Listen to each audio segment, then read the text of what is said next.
Nah, Bapak Ibu, di sini ternyata dokumen yang kita butuhkan hanya 6 ya.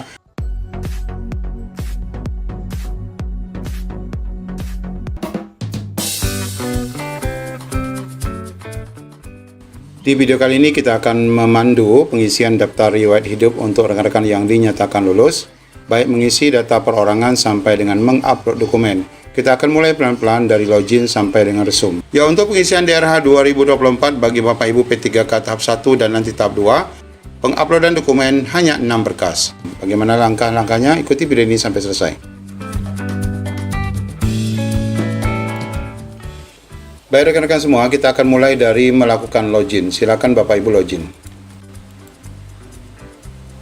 Nah, setelah sampai di sini, kita silakan langsung mengklik pengisian daftar riwayat hidup. Ya, pastikan juga Bapak Ibu sudah mendownload ya buku petunjuk pengisian daftar hidup untuk sekedar menjadi pegangan. Klik di sini.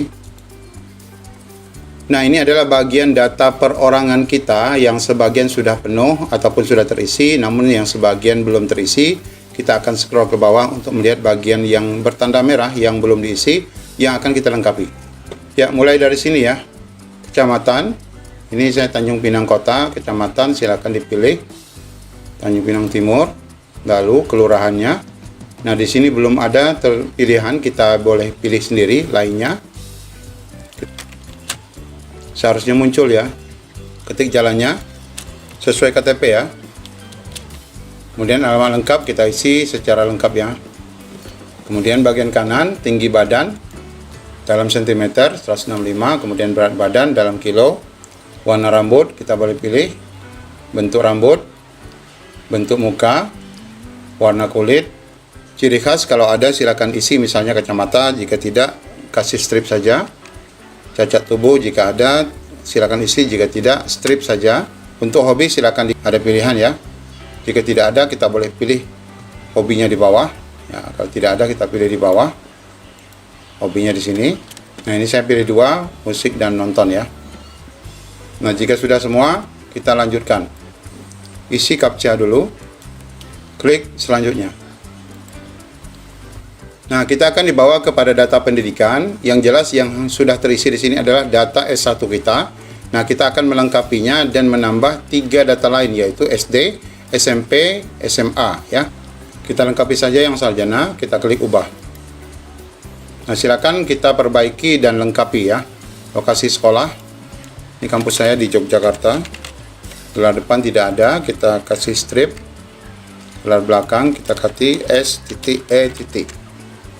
Untuk akreditasi kampus silakan isi, jika tidak ada strip saja. Ini nomor ijazah sudah ada. Kemudian tanggal ijazah juga sudah terisi, nanti tinggal kita perbaiki jika salah. Kemudian nama pejabat yang menandatangani ya, nama pejabatnya ya, nama rektor ya. Kemudian kita simpan.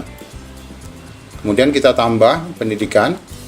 Ini untuk jenjang SD, kita pilih tingkat pendidikannya, cari SD, ketik saja SD atau sekolah dasar. Sudah ada ya sekolah dasar. Jurusannya kita ketik sama, sekolah dasar. Jurusannya sama, kita ketik sekolah dasar juga. Ya, tinggal pilih nama sekolah dasarnya. Ini kebetulan di Madrasah Ibtidaiyah Negeri. Lokasi sekolah ya di Kabupaten Bintan ya. Kemudian akreditasinya kosong. Kita kasih strip. Nomor ijazah, silakan buka ijazah SD Bapak Ibu, silakan isi tanggal ijazahnya. Kemudian tanggal ijazah silakan dilihat tahun 87, buka di sini 2025. Kemudian kita geser ke kiri sampai menemukan tahun 1987. Ini ya. Kemudian pilih bulan Juli tanggal 3. Kemudian nama pejabatnya, ini nama orangnya ya. Kemudian jika sudah kita simpan. Kemudian untuk tambah lagi kita isi jenjang SMP, SLTP ya, Madrasah Tsanawiyah. Kemudian nama sekolahnya, lokasinya kabupaten ya, pilih kabupaten, akreditasi, distrip, nomor ijazahnya diisi sesuai ijazah SMP Bapak Ibu, tanggal ijazah, cari tahunnya dulu, 1991, kemudian bulan Juli, tanggal 5, kemudian nama pejabatnya, kemudian klik simpan. Kita tinggal menambah yang SLTA, tambah lagi pendidikan, SLTA sederajat ya, kemudian Madrasah Aliyah Bekasi Tanjung Pinang, akreditasi strip saja, nomor ijazah tahun 1994, tanggal ijazah cari tahun 1994, bulan Juli tanggal 4. Isi data nama pejabat penandatanganannya, nama orang ya, kemudian simpan. Nah, kita sudah mengisi seluruh data pendidikan ya. Kita scroll ke bawah. Nah, jika Bapak Ibu memiliki data kursus, silakan klik tambah data. Seperti biasa Bapak Ibu isi data kursusnya. Namun jika tidak, Bapak Ibu boleh melanjutkan ke tahapan berikutnya. Klik selanjutnya. Kemudian data pekerjaan kita, kebetulan sudah ada ya data yang lama yang kita isi saat pendaftaran. Tidak perlu kita isi, namun jika ada kesalahan silakan dirubah. Jika ada tanda jasa dan penghargaan, silakan diisi. Jika tidak, kosongkan. Demikian juga dengan prestasi. Kemudian klik selanjutnya. Nah, untuk suami istri kita perlu mengisi. Kita perlu data suami istri, kakak, dan sebagainya. Kita klik tambah riwayat suami istri. Nicknya kita isi. Kemudian nomor kakak. Pekerjaan, silakan isi sesuai dengan pekerjaan pasangan. Nah, apabila Bapak Ibu mengisi data untuk pasangan kita adalah ASN, contohnya dengan P3K, maka di sini diminta untuk mengisi NIP-nya dan nama ASN akan kita dapati dari pencarian. Tempat tanggal lahirnya kita isi secara lengkap. Perusahaan, institusi, jika rumah tangga, klik saja rumah tangga. Status perkawinan, kemudian akte menikah, silakan diketik nomor akte menikah yang ada di buku nikah. Kemudian tanggalnya, silakan pastikan di buku nikah ada tanggal pernikahan. Kemudian status pasangan, hidup ataupun sudah meninggal ya. Kemudian kita simpan. Nah, setelah kita tambahkan data pasangan, kita tambahkan data anak. Seperti biasa, kita isi nick terlebih dahulu. Nomor kakak, pekerjaan, nama, tempat lahir. Ini autocomplete, nanti kita ketik sebagian huruf akan muncul. Tanggal lahir, kemudian perusahaan atau tempat dia bekerja, jenis kelamin, kemudian status hidup atau meninggal. Silakan simpan.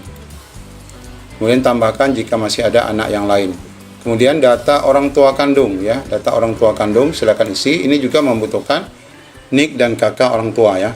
Jika orang tua kita sudah meninggal, maka kita bisa isi di sini nolnya sebanyak 15 kali. Mungkin karena kita tidak tahu, di sini juga nomor kakaknya 15 kali. Pilih pekerjaan, kemudian nama orang tua. Ini nama ayah ya. Tempat lahirnya. Kemudian tanggal lahir. Untuk pekerjaan, institusi karena sudah meninggal, kita ketik strip. Jenis kelamin, ayah, pria. Status, ketik meninggal. Simpan. Nah, seterusnya kita akan isi data saudara kandung, kemudian data bapak ibu mertua. Tetap kita membutuhkan NIK dan nomor KK daripada data yang akan kita isi. Jika semuanya sudah, nanti maka kita tinggal pilih selanjutnya. Nah, kemudian tahapan selanjutnya adalah untuk organisasi. Jika Bapak Ibu tidak ada, maka kita bisa lewatkan. Kemudian untuk data di bawah ini, yang merah-merah ini, kita perlu mengisi data nomor dan nama pejabat yang menandatangani SKCK kita, nafza kita, serta surat sehat jasmani rohani. Silakan diisi. Nah, jika Bapak Ibu belum ada datanya, Bapak Ibu bisa isi sembarangan dulu, karena kalau tidak diisi, ini tidak bisa kita lanjutkan ke tahapan selanjutnya. Jadi diisi sembarangan boleh. Kita klik selanjutnya. Nah, Bapak Ibu, ketika data Bapak Ibu sudah diisi semua, mulai dari perorangan sampai dengan organisasi, maka kita bisa mencetak DRH perorangannya ini, ya. Kemudian kita juga bisa cetak DRH riwayat. Contohnya seperti ini tampilannya. Nah, ini adalah daftar riwayat hidup kita yang perorangan. Silakan yang tanda bintang ini ditulis tangan ya, dengan huruf walau. Isiannya sama seperti di atas, nama, kemudian ini adalah tempat lahir, kemudian ini adalah tanggal. Ditulis tangan setelah Bapak Ibu print. Cetak DRH riwayat juga demikian. Nah, ini data yang sudah kita isi tadi akan ada di sini. Nah, di bagian bawah di sini kita harus tanda tangan dengan materai. Jadi setelah Bapak Ibu print, maka ini harus ditanda tangan dan ditempeli materai jika Bapak Ibu menggunakan materai manual. Namun jika Bapak Ibu menggunakan e-materai, halaman 1 yang tadi perorangan, Bapak Ibu scan gabung dengan riwayat yang kedua ini, Bapak Ibu tanda tangan dulu. Penempelan materainya nanti dilakukan secara digital. Jadi ingat, kalau materainya adalah manual, Bapak Ibu tanda tangan di atas materai, baru di-scan ya menjadi satu dengan halaman perorangan. Namun jika digital, Bapak Ibu harus scan dulu baru ditempeli e-materai. Nah, Bapak Ibu di sini ternyata dokumen yang kita butuhkan hanya 6 ya, tidak 10 ya. Kenapa? Karena dokumen sebelumnya sudah pun kita isi saat pendaftaran. Di mana di sini yang diperlukan hanya surat pernyataan 5 poin, yang ini harus diperbaharui karena ada penambahan-penambahan dari instansi. Kemudian surat SKCK dari kepolisian, kemudian file scan DRH-nya tadi yang sudah kita tempel materai, kemudian surat nabzanya, kemudian file scan surat sehat jasmani rohani, serta surat lamaran. Sedangkan foto, ijazah, KTP itu tidak perlu lagi kita upload karena sudah ada saat pendaftaran kemarin. Ya, syukur ya, kita tidak perlu menambah berkas lagi. Nah, seperti biasa Bapak Ibu siapkan semuanya, nanti silakan diupload sesuai dengan formatnya. Semuanya dalam bentuk PDF maksimal 100 kilo atau 1 mega. Jika semuanya sudah diupload, nanti silakan Bapak Ibu lihat kembali, pastikan semua berkas adalah benar. Jika memang sudah semua diupload, nanti tombol akhiri proses ini akan menjadi merah dan kita bisa mengklik akhiri proses pengisian yang menyatakan kita sudah dinyatakan selesai. Jadi demikian Bapak Ibu tahapan pengisian daftar W-Hidup. Yang ini dapat Bapak Ibu cicil ya. Kalau misalnya nanti tidak selesai, Bapak Ibu bisa keluar dan login kembali untuk melanjutkan. Semoga sukses. Assalamualaikum warahmatullahi wabarakatuh.